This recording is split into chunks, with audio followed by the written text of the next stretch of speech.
Hey everybody, welcome back to homerecordingmadeeasy.com and here on my YouTube channel. And this video, we're going to start a little mini series on the Faderport, the Presonus Faderport. This is for the Faderport 16, but everything I'm going to tell you in these next series of videos will also apply to the Faderport 8, and I believe the single channel Faderport as well. So if you're someone that's thinking about getting a Faderport, or if you're someone that just got a Faderport and you want to know the basics, how to get started, what's the basic layout, the navigation, so on and so forth. That's what these videos are. You can get really deep inside the Faderport and do some really cool creative things, which we'll talk about in some future videos. But in this video, I just want to show you the overall layout. I want to talk to you a little bit about the build quality, how to hook it up, how to get it installed, how to get it communicating with Studio One. So if you're someone who just got one of these things, or you're someone thinking about getting one of these things, you can have an unbiased, honest opinion of what I think of this particular unit. And so far, I got to say, I really like it. I want to thank my good friends at Presonus for sending this to me so I can demo it for you. However, I'm not being paid for this video, and they're not going to see the video before it goes live. I'm here to just use it as an instruction tool for you guys, because there's a lot of you cats out there that want to get away a little bit from the mouse and the keyboard or the trackball, and you want to get your hands on some faders. You want to have a more tactile feel. And although this, I don't believe, will eliminate your mouse and keyboard completely from Studio One, but it could eliminate probably 50, 60, maybe even 75%, depending on how deep you want to get into this, where you're not touching trackball or mouse and keyboard, you're touching just the Faderport. It's a little bit faster once you get the muscle memory down of where everything is located, and it's a little bit more fun and a little bit more creative, in my opinion. So let's talk first about the build quality. So we get this thing out of the box. It's a hefty piece of unit. It's made out of aluminum. It's not plastic. The fader caps are plastic. However, they feel really good. The faders themselves are very, very smooth. Now, I also have, just in kind of comparison, although this is not a direct comparison, but just to give some of you folks kind of a little bit of a comparison, I also have on my SSL, oops, sorry, bumped that camera. On my SSL console behind me, inside of the SSL, I have rack mounted the new SSL UF8, which is equivalent to, say, the 8-channel Faderport built into the console. And so I've used that a lot. And so I could kind of tell you that from a build quality standpoint, I think the Faderport holds up to the SSL pretty nicely. The faders feel the same to me. They don't feel like they're cheaper in any way, or they're not as robust in any way. And keep in mind that the UF8 by SSL is a $1,200 unit for 8 channels. This 16 channels is $1,000. The Faderport 8 is only $600. So the SSL is double the price. And I will say, just from first glance, picking up the unit, feeling the quality of the buttons, feeling the quality of the faders, it seems the same to me. That's my honest opinion.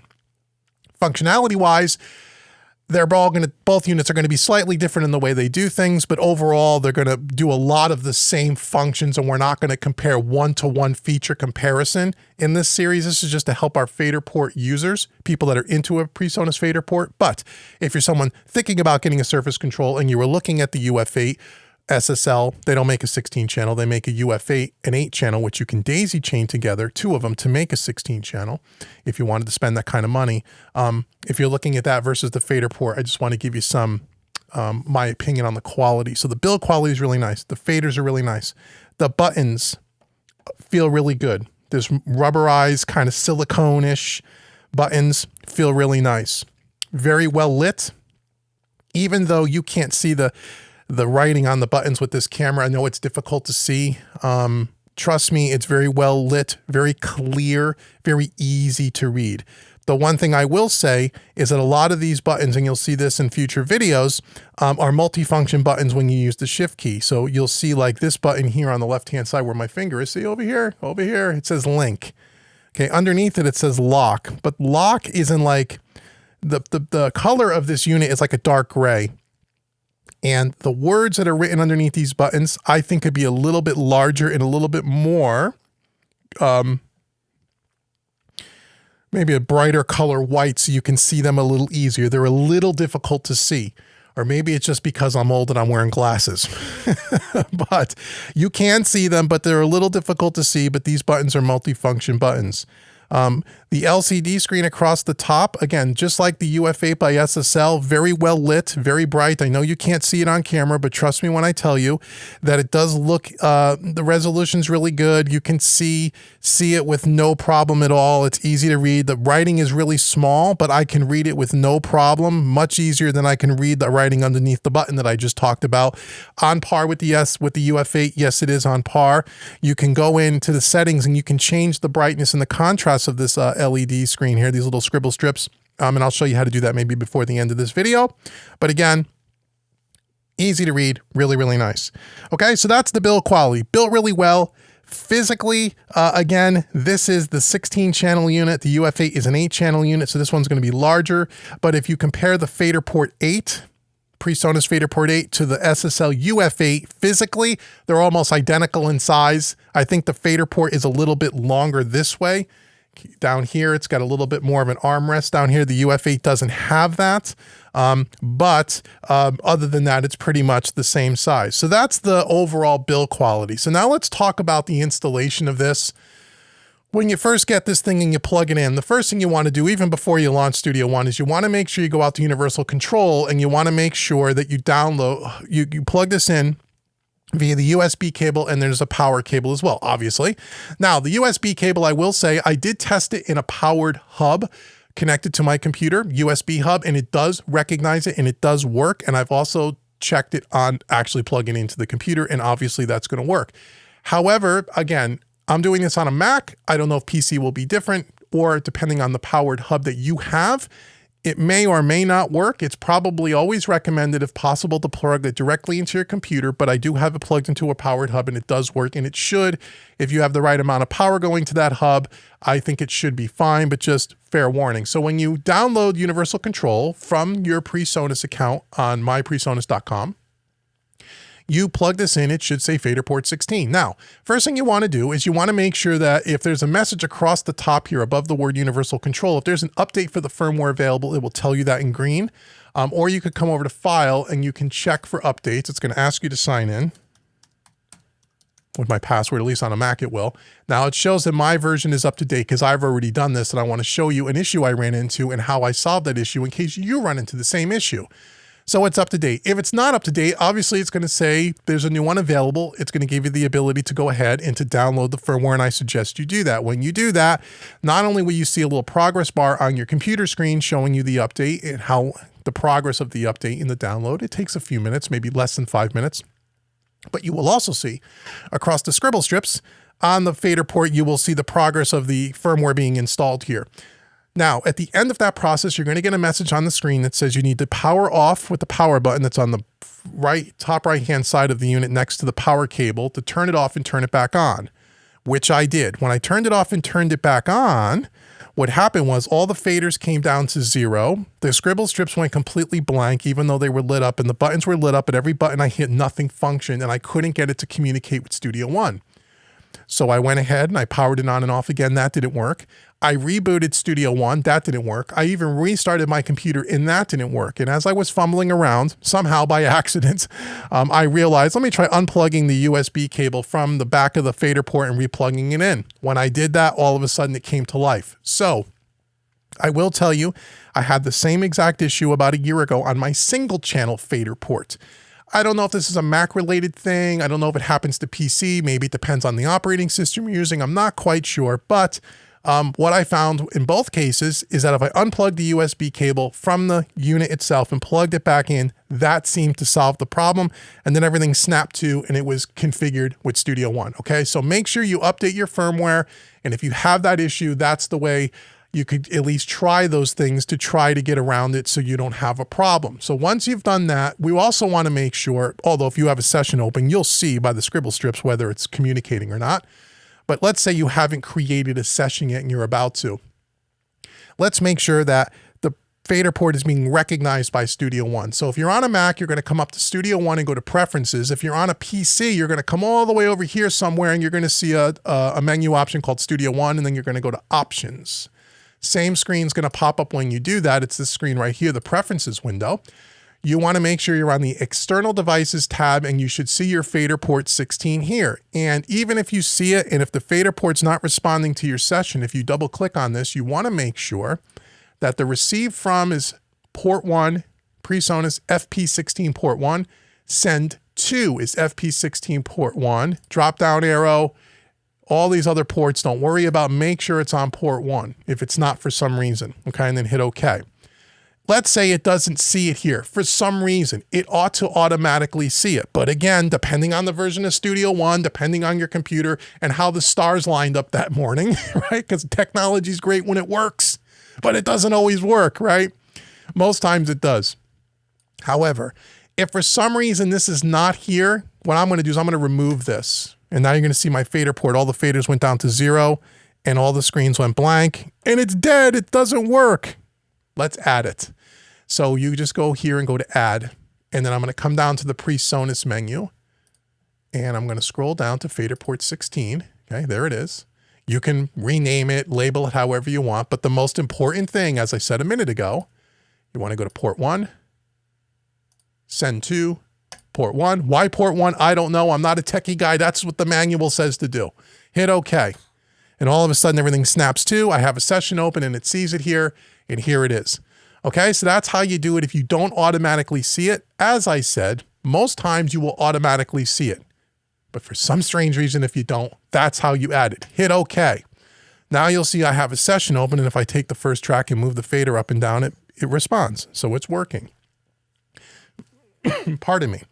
Let's talk about now just the basic layout here of this, how this thing is laid out.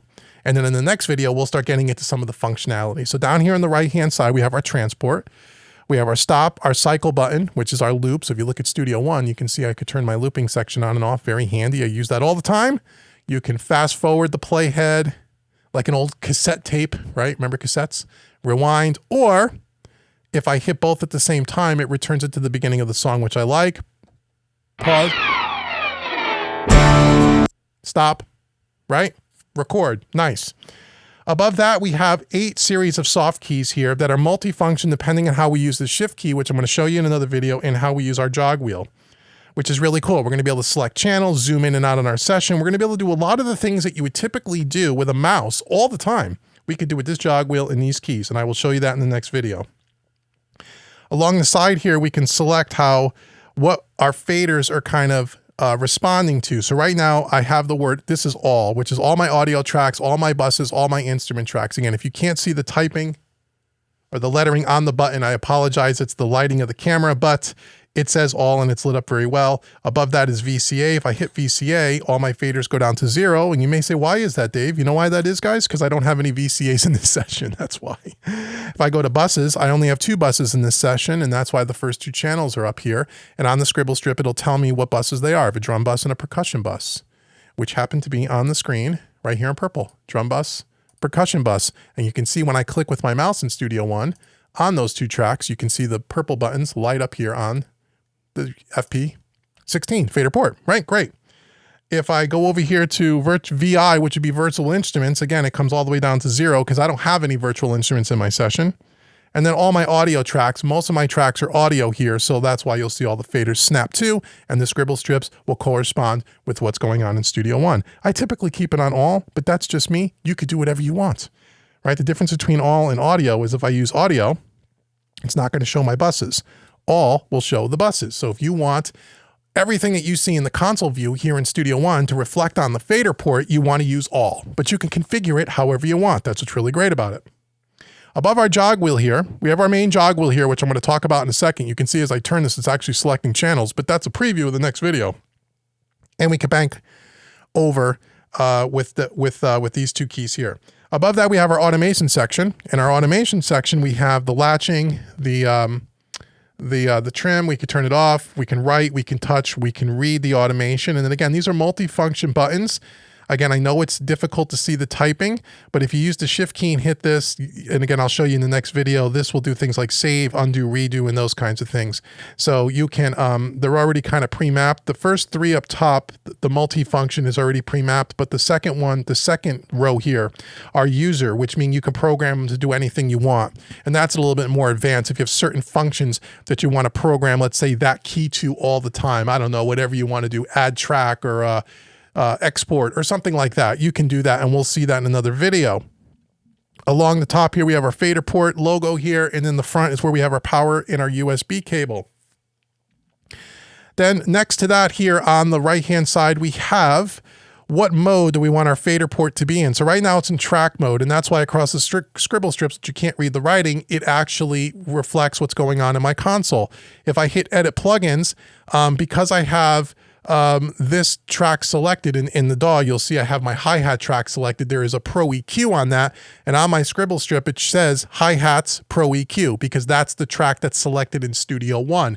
If I go over to my snare top track, this will now say, you can't read it, I realize, snare top Pro EQ. If I hit select, it's going to open up the EQ, the plugin on the screen. Again, we're going to talk about plugins and plugin control, which is one of the greatest things about this thing, and one of the reasons why I recommend it is you don't need to control your plugins with your mouse anymore. You can do it all from the Faderport. We'll talk about that in another video, and I can close the window there. But you have to be in the mode called Edit Plugins, and that's what we're going to talk about. If I go to sends, right now I don't have any sends set up in my DAW, but if I did in my session, this would now, these faders would be send levels, okay, which is really cool because controlling the send level in Studio One is kind of a drag and it's kind of a pain, and I'll show you that in another video as well. But those are our send levels. And then if I hit the pan button, this allows you to select the track that you want and use the fader to adjust the pan. So if I go to track 1 here, the kick track, if you look at the panning, I could pan all the way right, all the way left, or if I go to Unity, it should be, well, no, Unity's not in the center. I can go anywhere in between, okay? You could do it that way, but you can also do it another way, which I feel is a more convenient way, but that's the way you can do it. So all the faders right now are all reflected of the tracks that are selected in the panning positions. Okay, I don't typically use the pan on the fader. I like another way, and I'm going to show you that in a second. I'm going to go back to track mode. Now this is all my volume faders. This is what the faders are representing right this moment. Pardon me. Okay, and then we'll talk about the panning in a second here, but let's move over here. So now we have all of our scribble strips here, and again, I realize you can't read them, but trust me when I tell you they're very well lit. You can read them very easily. Again, you can adjust the brightness and the contrast. I'll show you that at the end of the video, okay, which is really cool. On the scribble strip, you have the name, the track number, and the panning position that's reflected. Okay. Next to the scribble strips on the left-hand side, you have this pan pot parameter. Now, this is a multi-function thing, which we'll talk about in another video, but I want to show you the panning. Instead of doing panning here with this soft key, like we talked about a second ago, I don't like that. I like using it here. So like now we're on the kick track. If I take this is adjusting the panning with the little encoder.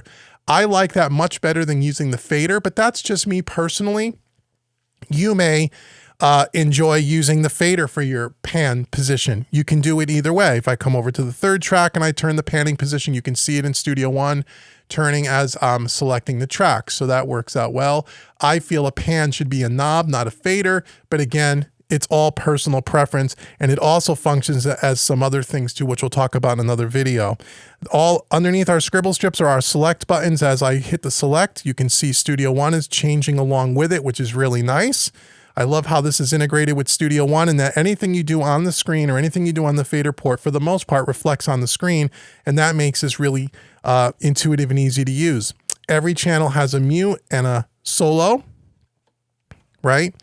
Along the side, left-hand side here, we have an arm track to arm all of our tracks. We have a solo clear. So let's say we have a bunch of tracks soloed up because you're checking out some stuff. If I just want to clear all the solos in one shot, I hit that and all the solos are now cleared. Same thing with mute. If I have a bunch of tracks muted here in the session and I want to clear all my mutes at the same time, I hit mute clear. Very practical. I use those a lot.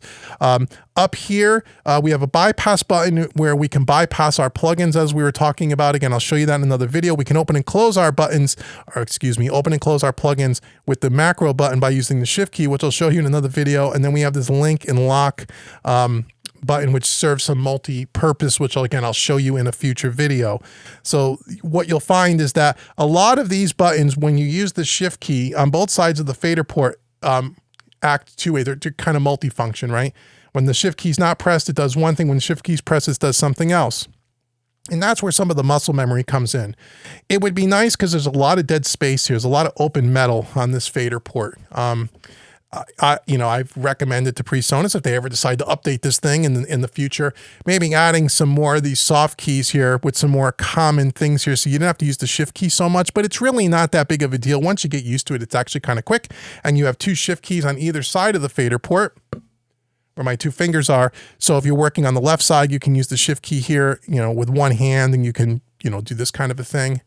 And if you're on the other side of the fader port and you want to work with the master section, you can use this shift key here.